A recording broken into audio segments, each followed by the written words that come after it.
नमस्कार। अनय साहित्य क्लासेस की आज की कक्षा में आप सभी का बहुत बहुत स्वागत है। आज की कक्षा जो है हिंदी साहित्य के इतिहास में सिद्ध साहित्य पर आधारित है। सिद्ध साहित्य जो कि आचार्य रामचंद्र शुक्ल ने इन्हें अपभ्रंश में रखा, अपने 4 प्रकरणों में जो विभाजन किया है आदिकाल को, उसमें सिद्ध, नाथ और जैन को अपभ्रंश में रखा है रामचंद्र शुक्ल ने। हमने आपको चार्ट के द्वारा इस प्रश्न को क्लियर कर दिया था कि 4 प्रकरणों में आचार्य रामचंद्र शुक्ल आदिकाल को बांटे हैं, किसमें किसको रखा है। उसकी चर्चा ग्राफ के द्वारा व्यवस्थित रूप से मैंने अपनी पिछले कक्षा में आपको बता दिया था।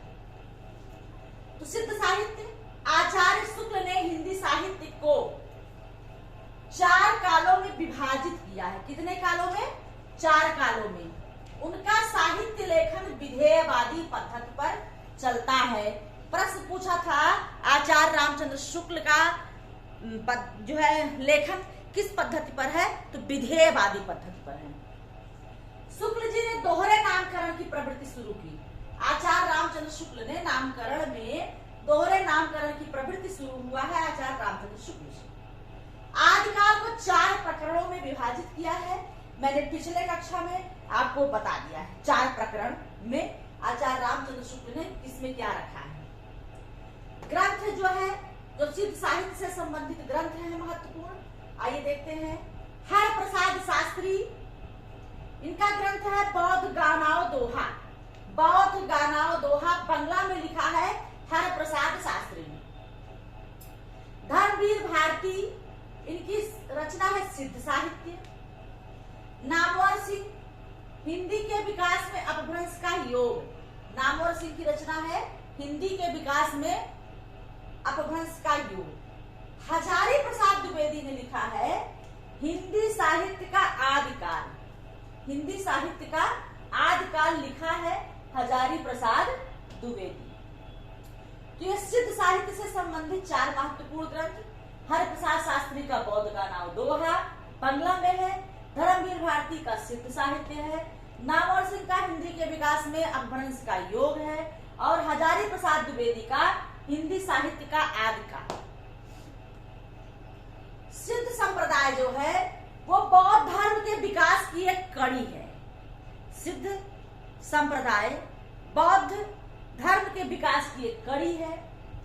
चूंकि बौद्ध धर्म में 2 संप्रदाय बटे थे, एक तो हीनयान था, दूसरा महायान। बौद्ध धर्म में 2 संप्रदाय, हीनयान और महायान। जो हीनयान संप्रदाय था वो चिंतन पक्ष था, चिंतन प्रधान था, और महायान व्यवहारिक रूप में चलता था। ठीक है, तो बौद्ध धर्म के में 2 संप्रदाय थे। और बौद्ध धर्म से ही सिद्ध साहित्य कैसे शुरू होता है, सिद्ध संप्रदाय, आइए इसको देखते हैं। कुमारिल और शंकराचार्य के दर्शन में, कुमारिल और शंकराचार्य के दर्शन ने ये बौद्ध धर्म पर बहुत बड़ा आघात किया और बौद्ध धर्म इनके सामने नहीं टिक सकता था। तो ऐसी स्थिति में बौद्ध धर्म अपने आप को सुरक्षित और जीवित रखने के लिए अपना स्वरूप बदल दिया था। बौद्ध, कुमारिल और शंकराचार्य के आघात के कारण बौद्ध जो धर्म था वो अपना स्वरूप परिवर्तित कर दिया और बौद्ध संप्रदाय में तंत्र और अविचार, ये इन्होंने तंत्र और अविचार का आश्रय लिया। किसने? बौद्धों ने। महायान जो है मंत्रयान में परिवर्तित हुआ। महायान जो शाखा थी जो कि व्यवहारिक पक्ष था, ये महायान जो है ये मंत्रयान में परिवर्तित हुआ और मंत्रों द्वारा सिद्ध प्राप्त करने की यही पद्धति,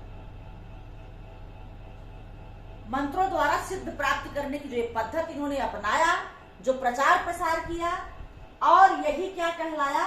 सिद्ध साहित्य। तो सिद्ध साहित्य का उदय समझिए कि बौद्ध धर्म को जब दबाया कुचला जाने लगा, बौद्ध धर्म का वहां खत्म होने लगा, जब क्या कहते हैं, कुमारिल और शंकराचार्य ने बौद्ध धर्म पर आघात करना शुरू किया, तो वहीं से बौद्ध धर्म ने अपना मार्ग बदल लिया और वो जो है मंत्र, तंत्र और अविचार का आश्रय लिया। और उसके बाद ये महायान किसमें बदल गया? तंत्रयान में बदल गया और मंत्रयान में परिवर्तित हो गया।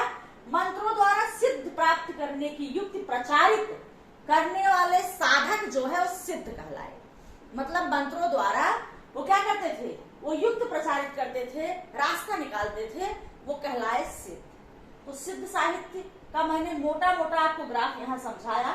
अभी सिद्ध साहित्य समाप्त नहीं हुआ, क्योंकि अगली कक्षा में हम फिर आपसे सिद्ध साहित्य पर ही चर्चा करेंगे। सिद्ध साहित्य के विषय में तमाम प्रकार की बातें होंगी। आज की कक्षा इतनी ही। देखिए, आपको जो है महत्वपूर्ण बातें बताई गई। दोहरे नामकरण की प्रवृत्ति शुक्ल जी ने किया। आदिकाल को इन्होंने 4 प्रकरणों में रखा शुक्ल जी ने, और इनकी जो लेखन पद्धति थी वो विधेयवादी थी। शुक्ल जी की लेखन पद्धति। सिद्ध साहित्य का समय 7 से 14वीं सदी थी। ठीक, और इससे संबंधित 4 ग्रंथ रटने वाली चीज है। हरप्रसाद शास्त्री की बौद्ध गाना और दोहा, धर्मवीर भारती की सिद्ध साहित्य, और नामवर सिंह की हिंदी के विकास में अपभ्रंश का योग, हजारी प्रसाद द्विवेदी का हिंदी साहित्य का आदिकाल।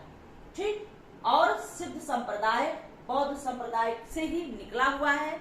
और इसकी मैंने चर्चा की कि कुमारिला और शंकराचार्य के ने जब जो है बौद्ध धर्म का जो है दमन करने लगे, तो बौद्ध धर्म ने अपना रास्ता बदला, और बौद्ध धर्म जो है क्या किए, वो बौद्ध धर्म जो है एक नया रास्ता अपने आप को जीवित रखने के लिए बदला, और उन्होंने तंत्र मंत्र अविचार का रास्ता अपनाया।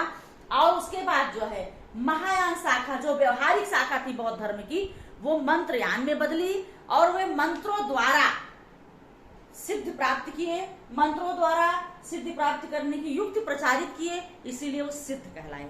तो बस सिद्ध के आगे फिर हम आपको सिद्ध की चर्चा करेंगे अगली कक्षा में। आज की कक्षा में इतना ही, फिर आपसे मिलते हैं। धन्यवाद।